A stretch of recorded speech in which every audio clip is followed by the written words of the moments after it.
येण्यासाठी विलंब झालाय नक्की, पण आई रागवलीसी. आईचा राग कसा दूर करावा या गोष्टी विचार करते.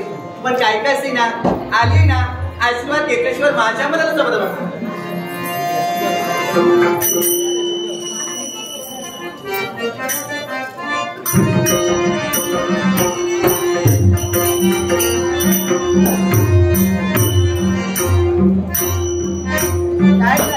काय झाला?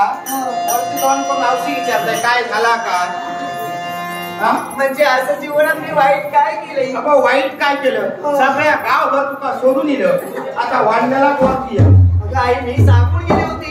सांगून गेलो पण वेळ तितको झालो. रोज बेगिना विलंब झालं म्हणून रागवली. वाढण्याला कोणाची तुका माहिती नाही. लगीन झाला काय कळताला अरे शेजारी जे असतात गावाटातले ते तुका बघल्याने काय आई शेजार पाजात चांगले असतात. वाईट कोण कोणाचा करत नाही. दुसऱ्याने वाईट केलं तर कधी ना कधी त्यांचं वाईट होतच. म्हणून दुसऱ्याचं लक्ष कधी देऊ नको. पण विलंब काय झालं याला सुद्धा कारण आहे. कारण हो काय कारण? आई कळू लागल्यापासून समजू लागल्या भोलेनाथांची भक्ती करते.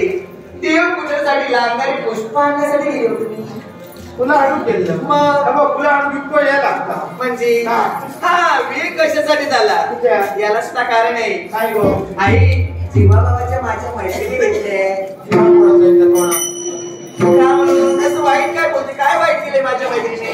खायची मैत्रिणी तुझे मंदोदरी, वैष्णवी, हेमा, सिद्धी तुका बरी गावली आणि तो सांगता तो बंड भाग काय तो नाही गाई. आई बोलता बोलता कधी वेळ गेला काहीच कळलं नाही काही. हो आता तुमचा वेळ का भाग लावता नाही ना? अगं किती वर्षांनी भेटले जीवबाबाच्या मैत्रिणी म्हणून चांगली वेळी झाला. आणि तेवढं मी कशासाठी झाला? आई मी ना त्याला जाऊन चटकन मिठी मारली. काय काय काय कोणाला? अरे नाव सांग त्याचा. आणि काय करणार आहे? काय करणार आहे? डोक्याला गळ्यात घालतो नाही कोणाला मिठी मारली वाटली? अगं समोर तिथे सस्याचा पिल्लाला जाऊन वाटतं याच्या तोंडात पडो शिरा तोंडात आला याच्या भान शिरा. अगो मी जगा जाऊन पुढे जायचं त्याच्या मारला नाही सर्व काही ज्ञान तूच दिलंय काही. लहानाची मोठी केली चांगले संस्कार माया ममता प्रेम तू घडवलं. माझ्या